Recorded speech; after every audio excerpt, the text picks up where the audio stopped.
The laws of reality are out the window. Facts are out on the curb, and it's not even trash day. The candle is lit. The spirit is here. And it's time for you to buy your ticket to the world of Uriah Jokes, a podcast.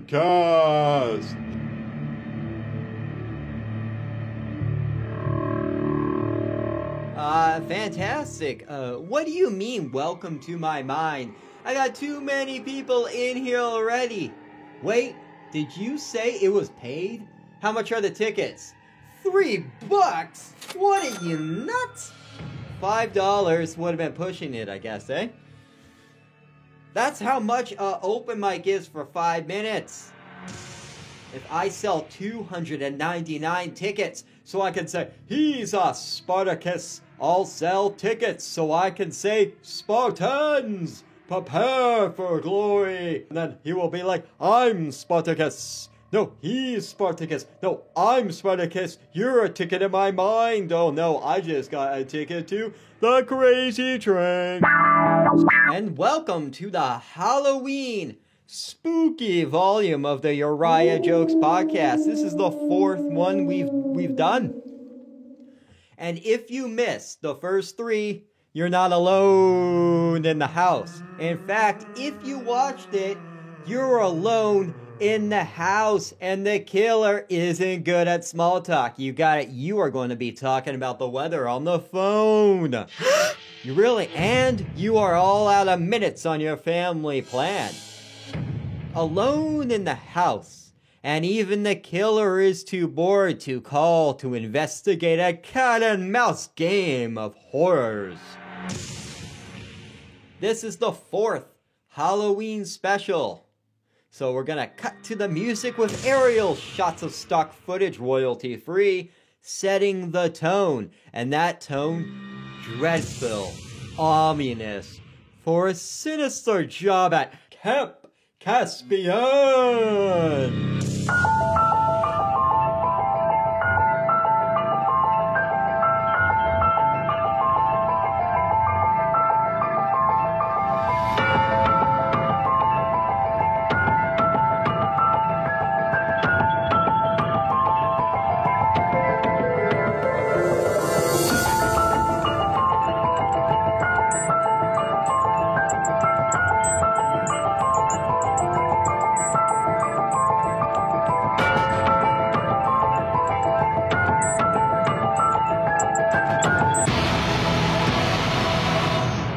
Was 1980, like always. A once blossoming cannabis grow-up now turned summer camp in the scenic mountain lands of Washington State, situated 49 miles away from the nearest town and 70 miles away from the nearest police station. Clearly a responsible decision by the people who own Camp Caspian. It was the cheapest camp to get into. Really? 99% cheaper than Camp Harvard. Man, I really wanted to get into Camp Harvard. Camp Caspian's first summer open called for 12 interns that were all hired with the qualification that stopped with quali and did not end in cations. Among these counselors was one particular man. Only one thing needs to be known about him. Then you'll know exactly what type of person he is. He's important to the plot, that's why we're talking about it, you moron. He brought with him an out-of-tune guitar.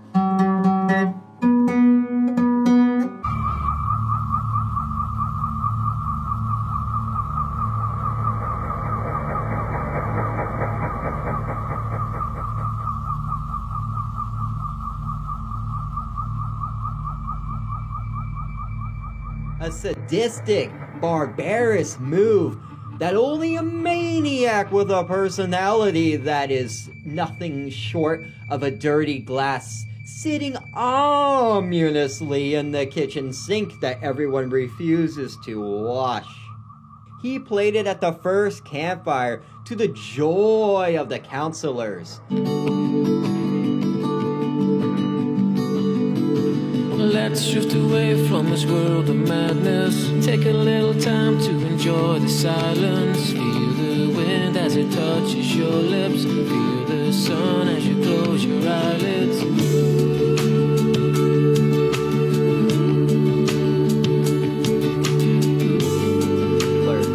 That joy, a cocktail of pent-up energy from the 12 campers sharing a Volkswagen Beetle on that 8-hour trip.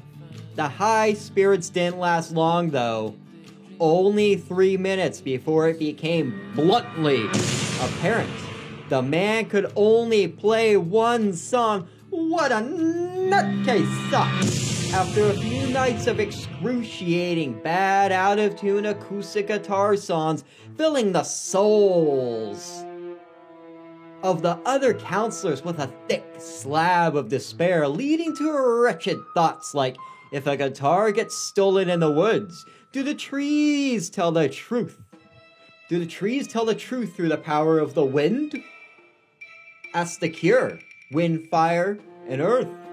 What the hell am I doing? The guitar was so bad it distracted the fact that not a soul has arrived to the camp. What the hell? Only brightness, take me by the hand and we'll try to find it. Time stands still as we lie in daydream. It feels so real, can you see what I see?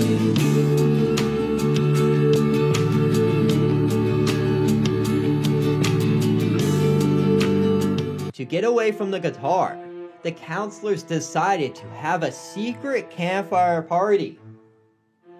The disparaging thoughts of a maniac with an out-of-tune guitar instantly recarving their minds with the lust of the young ages that they are. And thick slabs of acid-laced Gouda cheese. Talk about a trip. Little did they know, the acoustic man with insomnia brought on by the trouble sleeping. He frequently went on walks to nowhere just like his life. On these walks, in the middle of the night, always bringing his guitar because that's all he is a man with a guitar, is his personality with one song. He's a one-hit. He's not even a one-hit wonder, he's nothing. But only this time brought something much, much worse and sinister. Meanwhile, the couples were having the time of their lives, sharing stories they'll forget in the morning, making plans that will be canceled by reality. But nothing mattered in this instance. Just the booze and acid coursing through their veins of regret that will follow them like a shadow during a cold winter day. Disconnecting them from the reality that no one has arrived at this camp for days. Unbelievable, but much to the chagrin. I hope that's a word. Much to the chagrin, he busted out of the bushes and began playing a song with something far more sinister than a guitar, something straight from the hells of the gates of hell, and I'm talking about a ukulele.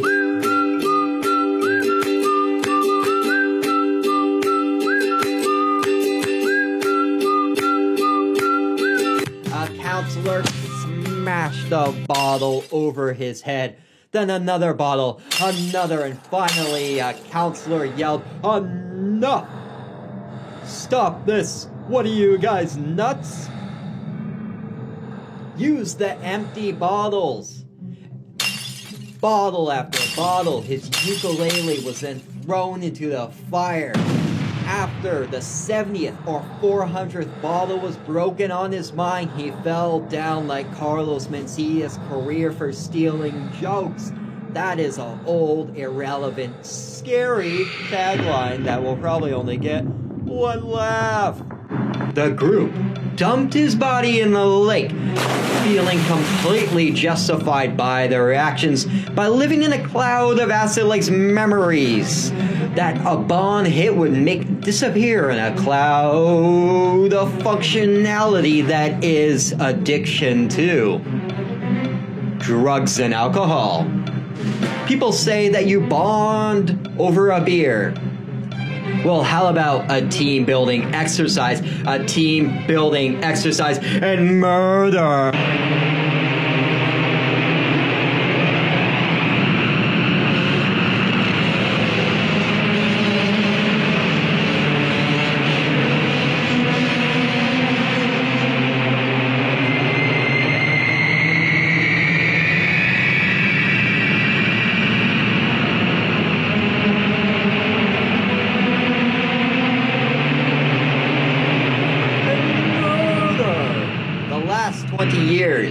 Had been a drought. The type of drought where it doesn't see any rain. The only rain being dust particles from the drought of life that is. So the body was found immediately. The lake dried up decades ago. So the moral of the story is don't bury a body in a lake if it doesn't exist. Plus, you can't bury a body in a lake, you moron. It floats. No one was ever caught for this urban legend because in the 1980s, no one kept documents. Everyone ripped them up to do lines of cocaine and make drawings for revolutionary new things like leg warmers. The camp closed, not because of the murder, but there was no lake, you morons! If you asked the locals, you wouldn't get a clear answer, because the locals are beavers, and beavers don't talk, you morons. They chew, and you chew on this.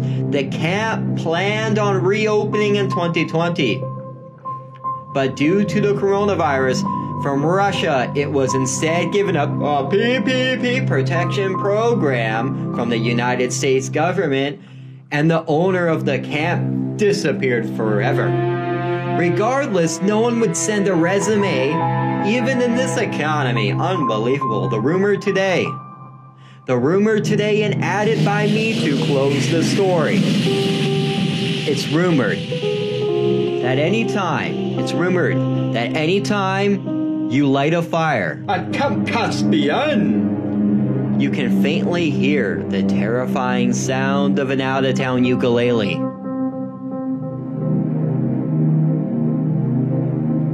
No one knows much more about this, mostly because the story is made up. And this has been another borderline mediocre podcast by Uriah Westman. Fantastic. We got a crow here, a candle, boom, boom, boom. Budgets.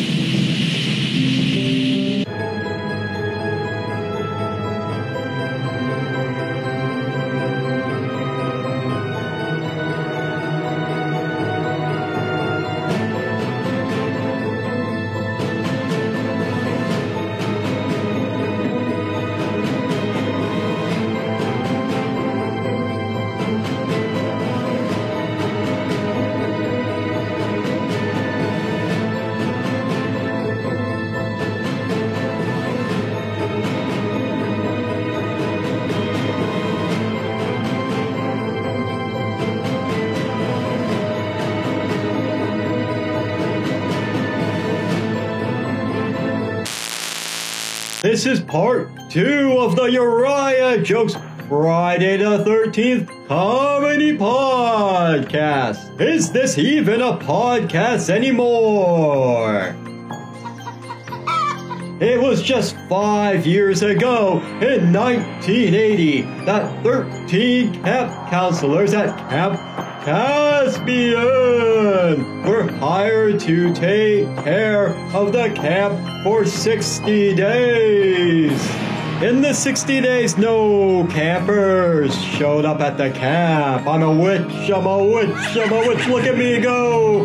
A shocking but interesting development for a camp using a horrifying business practice for making money. You need campers to make money, especially for a new business in an already crowded campy business. The interesting element was quickly clouded by one man with a guitar that's out of tune, sending the interesting business practice to a spiraling, chaotic, murderous game of murder. Now welcome your host, Uriah Westman. Fantastic intro. You really brought some energy, which is good. But not the murder. Murder is never all right. But this is a fictional story, so it doesn't matter about morals because all of this isn't real. But this story is real because it's the game of murder. For this continuing story, talk about a jumbled up beginning. I truly do have the worst taste in writers. I mean, that's, and I'm the writer. So, I mean, like, I taste horrible. So now you know. Now you get it. So like it, subscribe it, and bop it. If you missed part 1, don't worry. We'll have a dream flashback to bring you all up to par. 4. Just want to make sure I didn't get hit in the head. It was 5 years ago that the 12 counselors that left the 13th body for dead. Left for dead or hungry animals. It depends on whether or not you're a Republican or a Democrat. Whoever got to him first in this game of death, which could have been a tiger, or it could have been a scarecrow, or it could have been a oh my. And that oh my was that the owner of the camp was Rudy Giuliani. Also a vampire. Just ask the rats in New York City. They'll agree with you. He declined to be part of this podcast because I have a dick. And I refused to meet him in a hotel room. So what are you gonna do?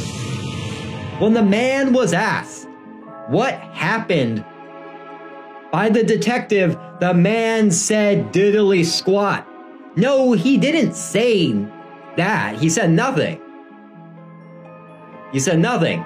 He said nothing like an out-of-work mime.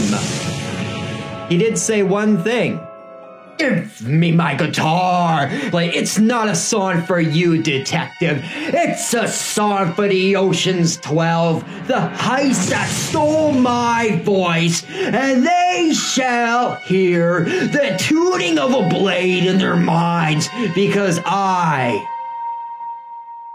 am more than a one-hit wonder, and they shall hear the turning of a blade in their minds, because I am more than a one-hit wonder. I am the man who served brain trauma that is here to be known as the second-hit wonder. Now you get me my fucking guitar. The man's ranting placed him in a mental hospital for 5 years. Wait, is this a parody of Halloween now? Who knows? This is probably just a parody of myself doing a parody of myself doing a parody of somebody who's an out-of-work comedian that was never in work.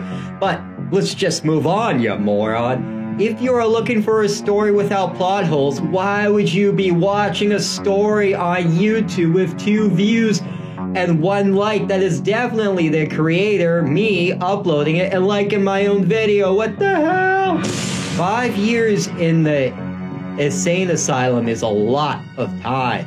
It's 5 years. The man learned how to tune a guitar, sing 100% more songs, and worked with 8 specialists, using a therapist for brain trauma. From getting hit in the head hundreds of times with bottles. It wasn't all bad though. We gotta find the light at the end of the tunnel. He set the Guinness World Record for the most bottles to the head. While he recovered, he learned how to be a better human. Alright? And in those 5 years, he used the 411 information line service because it's 1985, you moron. There's no internet. He was able to find the locations of the 12 counselors that wouldn't know good music if it hit him in the head. But maybe they would know a good bottling. But he's a changed man, so all he wanted to do was play the new song that he made. He was released on October 27, 2020. Wait, is this Halloween parody or Friday the 13th? Oh, well, only time will tell, and that makes time a snitch. Or, in this case, a timely murder in the Uriah Jokes Podcast Spooky Edition Part 2. Let's go! The journey begins with the man going to an open mic to dust off his guitar, flying all the way to sunny California. Fantastic.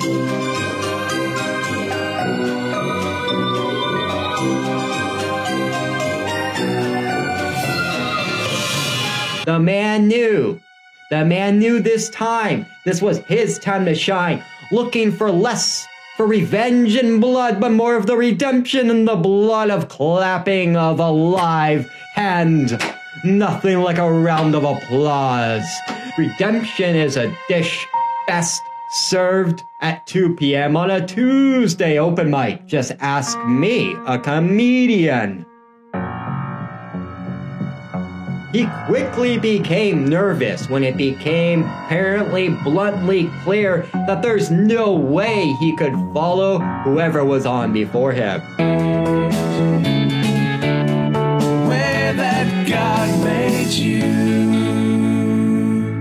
This is the time to ditch the acoustic guitar and show the world this world. A coffee shop with 3 people in it. And he is more than a one-hit wonder.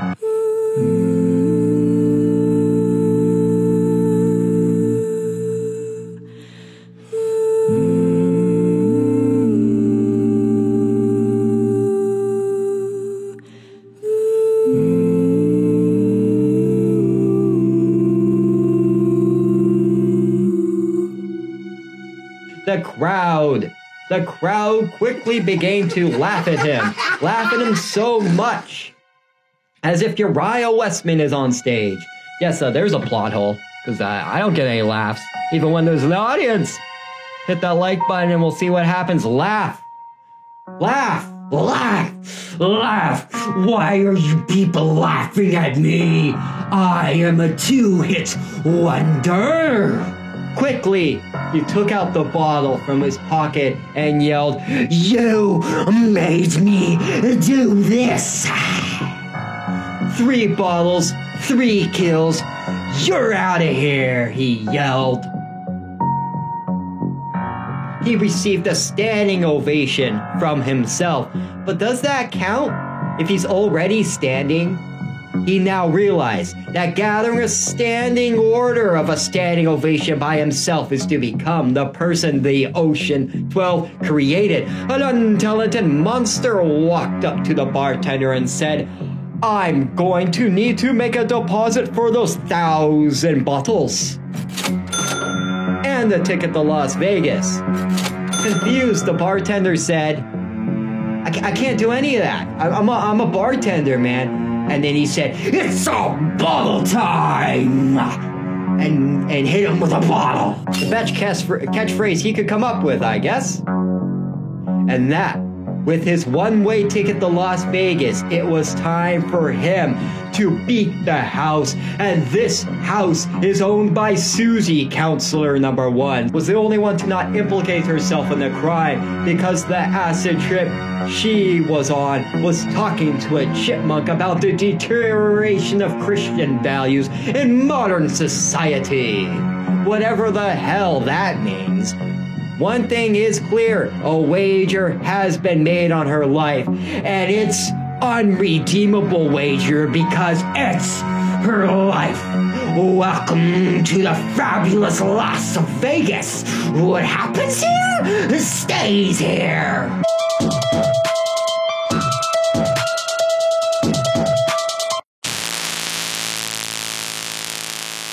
Will he use his guitar and finally get a second hit wonder? Or will he get his revenge in the form of a swan song?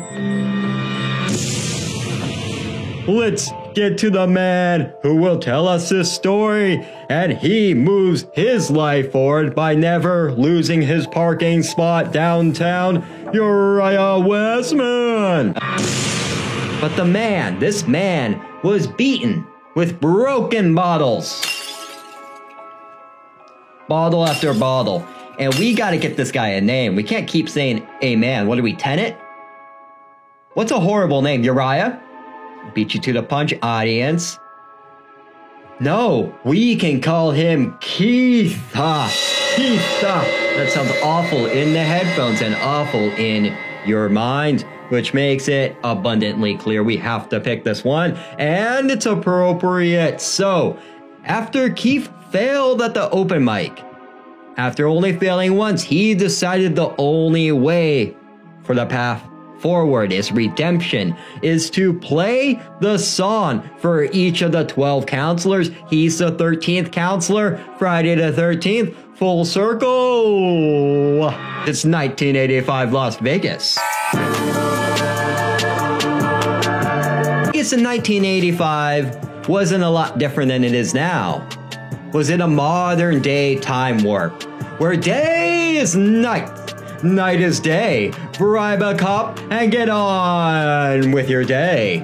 That was the Vegas slogan back then. What happens here stays here was born from card counters getting beat up in the back alley for winning. That's what casinos did when people won. This is ridiculous. I only got that from the movie 21 though, and that's a factually accurate movie with nothing wrong with it. But Keith was planning on giving each one of the counselors a chance to listen to his new song. Let bygones be bygones, whatever the hell that means, or they will face his wrath, which arguably could be his song or murder. They're both awful and both make you want to die. But his song, his awful song, that's what happens when you don't have 34 writers and producers on one song. Are you listening, Spotify? You gotta have 34 writers on one 3-minute song. It's just how it works. So the guy needed a car when he got to Vegas. And back then you couldn't rent cars because people were superstitious about lending things out. That's why Airbnb didn't exist. People didn't like lending out their mattresses. Craigslist didn't exist yet because the internet didn't exist, you morons. So he went to the nearest auto dealership, bottled the guy in the head. The guy will live, just not the respect the car dealership owner has gone over the 30 years owning the family lot. That respect is deader than disco, and that reference works because it's 1985, you morons.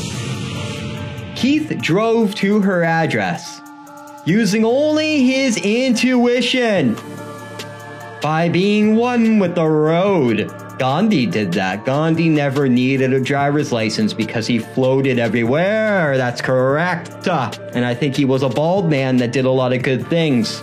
And that's hard to come by. The only other bald man that does a lot of good things is Joe Rogan's podcast. Check it out. Fantastic. People just knew where they were going back then. They had no internet. Incapable of GPS positioning. Or they could use a map. But why would you use a map? That's how 72% of arguments start, and 100% of those arguments lead to divorce. Wow, is that factually accurate? It probably is. Keith is a potential vengeful murderer. Maybe justified homicide. Justified homicide. Hollywood, are you listening? I got lots of words that make sentences. I'm good for someone. But Keith is a vengeful murderer, not a psychopath. Once he got to the address, He sat in the car and realized he didn't want to startle her. It's been 5 years. Will she even remember someone she bottled and murdered and dumped the body in a lake that didn't exist that long ago? I wouldn't remember that. I don't think people remember that, but maybe they do. We have to find out, so let me get to the story, Uriah. I'm getting to the story. Crow, not right now. I'm smelling a rotten pumpkin here. I gotta get this out of my room. Let's move on. Hi, I gotta get out of here. I'll leave a note. No. I'll grab a cassette that I recorded on a piece of French bread at the hospital. That voice really hurts my throat. It makes me think I have COVID. I won't do it anymore, it hurts. Somehow this story has more holes in it than when Susie debated a squirrel on the dynamic duo of the South and North Pacific Seas during the fascist reign of turkeys every Thanksgiving. That was when she was on acid in the episode 1, guys. Come on, keep up. We can't be recapping everything. What is this, every 4 years election where everyone says the same crap? No, we are not a news cycle. We are the Uriah Jokes Podcast. When he was walking to the door, a crowd of people looked at him, and he's like, why is there a crowd of people here? Because there was lemonade for 5 cents, and you can't make money selling lemonade for 5 cents. Maybe in 1985 you could. I didn't even know they had nickels. And about to hit the sidewalk right around the house, a car going nearly 200 miles per hour. So they went back in time and hit him. And he flung like a rag doll into the Susie home decor. And he's like, knock, knock. Knock, knock.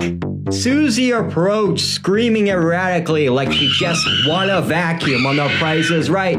Oh, I won a vacuum on The Price is Right. Oh, I'm on TV. Oh. And that The Price is Right is actually going to be the new way people get welfare because of the coronavirus. Fantastic. You heard it here first. Let's get back to the story. Susie's friend who hit her was also counselor number 2. We're going full circle again. Was an alcoholic enthusiast. Susie's friend was an alcoholic enthusiast and hit him. Keith, dazed. But unlike Ryan Reynolds, not confused. That works. He attempted to leave.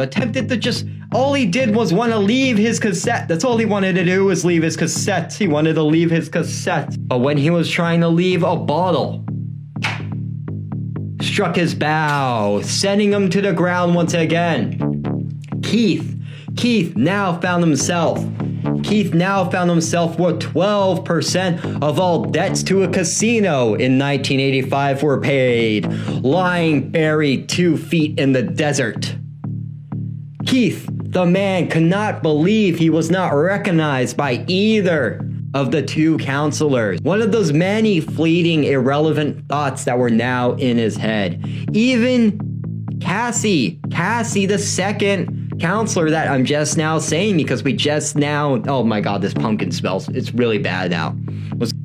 Even Cassie didn't remember him, what the hell, but the sound of thunder and then rain made being buried 3 feet deep, but the pools of water falling from the sky in the form of rain made the dirt, mud, and sludge. So it was just like going to Fuddruckers on a Tuesday or any day at a Chipotle.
And welcome back to the spooky Halloween edition of the Uriah Jokes podcast. This is part 4. If you missed the first 3, you are not alone. So just keep watching and we will recap the recap. And like a character killed off screen in a horror movie, it will pop out of nowhere and save the day. And I'm talking about a wedding that is saving the day. This is now barely a podcast as much as a video essay. If your goal was to be bored and older by the time it is over, now, welcome your host that straight up is not me, but Uriah Westman.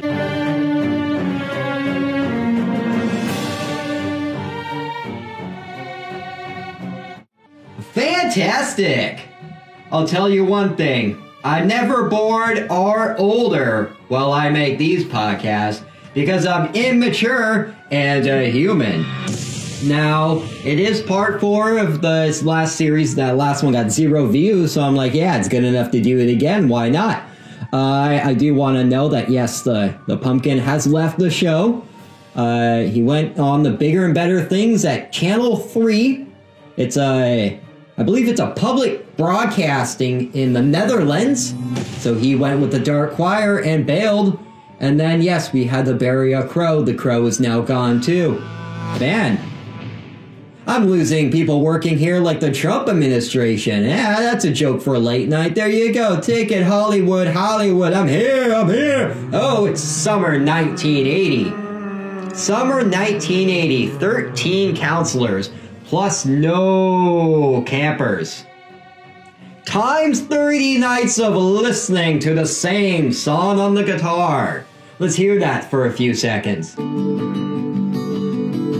Let's drift away from this world of madness. Take a little time to enjoy the silence. Feel the wind as it touches your lips. Feel the sun as you close your eyelids.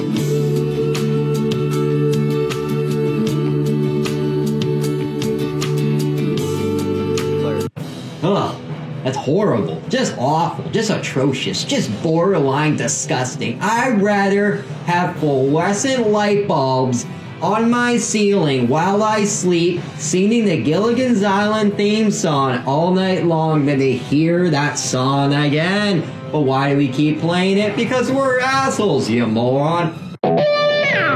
Oh! And then, the next recap. Night 57 counselors hold a party without the guitar man to ruin it with his pitiful songs. Man, last time I had to hold a party was because nobody showed up. Counselors beat the counselor about a ukulele.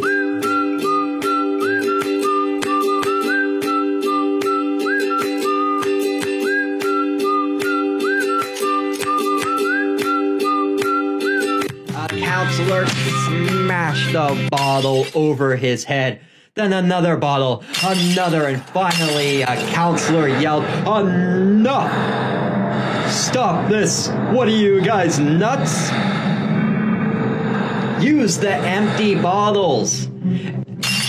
Bottle after bottle, his ukulele was then thrown into the fire. After the 70th or 400th bottle was broken on his mind, he fell down like Carlos Mencia's career for stealing jokes. That is an old, irrelevant, scary tagline that will probably only get one laugh.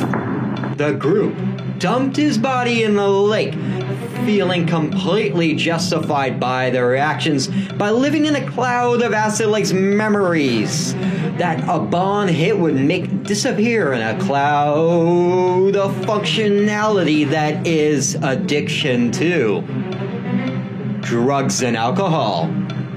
People say that you bond over a beer. Well, how about a team building exercise? A team building exercise and murder.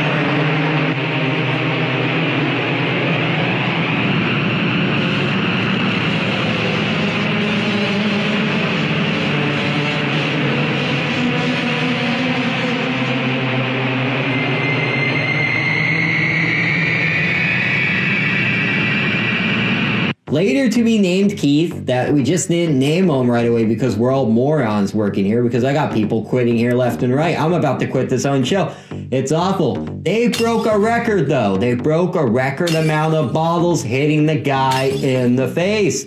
They attempted to dump Keith in the lake without water. So just an open dirt field, a cornfield, the children of the corn. So when he was lying there, the cops find him, and then he's yelling about being a one-hit wonder. Cops place him in the insane asylum for 5 years because it's the 80s. It's like basically staying at any Super 8, any long stay Super 8. You can check out anytime you want, but can you really? That's what the Eagles were talking about. Ha ha! And 4. Whoa, number 4. We're doing number 4 now. That was close. In the 5 years in the insane asylum, he learns how to play another song. And then he plays the song for the first time publicly at an open mic. Let's get 3 seconds of that.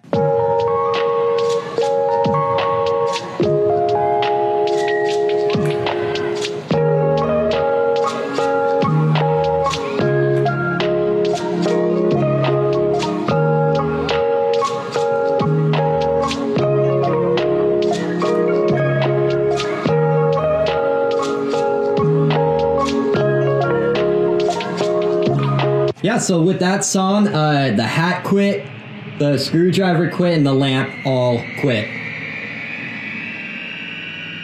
Everyone's dropping like flies. The Lord of the Flies. Buzz, buzz.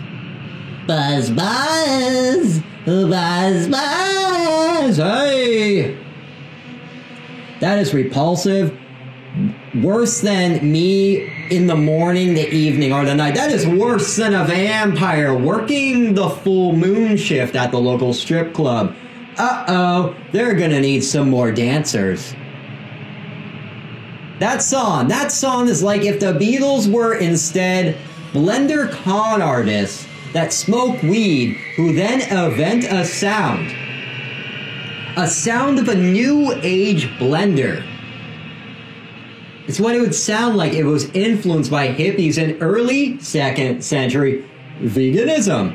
Number 6, here we go. We're knocking these guys off. We're knocking these guys off like people working here. He's immediately booed off stage. All 3 audience members received a mild concussion when he bobbled them because It's a bottle time! $200,000 in medical bills. It's a medical bills time! They got to be on KTLA, so they got 500 new followers. It's a change your profile picture time! This was hotly contested in the Uriah Jokes writer's closet room floor, and that's where I sleep and get 33% of my ideas. And don't you dare steal my ideas, because they are my dreams, and no one will steal my dreams except for reality. Reality steals my dream every time I go on stage. The guy flies to Las Vegas to play his new song for Counselor 1 Susie. Number 9, and don't get that confused with a German denying you for a bank loan. But 9 is a 4th bottle victim. A car dealership. Vroom vroom. So far, Keith's a guy who is a victim of his own circumstance, fueled by his out-of-touch ponytail he called a man's bun, but he all knows what a real man bun is. It's a hot dog. Woo-wee! The guy played the same song, and hundreds of bottles were thrown at him, leaving him for dead. Wait a second. Is this a recap within the recap? Man, I shouldn't have sold 31 tickets to my mind. I got 31 personalities and I hate them all. How can I go 0 for 31 on personalities? I'm not even conventionally attractive. Like a conventional oven, I'm more like an unconventional toaster thrown in the dump and rescued by murders of crows. I miss that guy. But really, zero good personalities? Zero good personalities? Where the hell did I put all my work in? Oh yeah, this podcast. Really, zero rescued and raided by crows.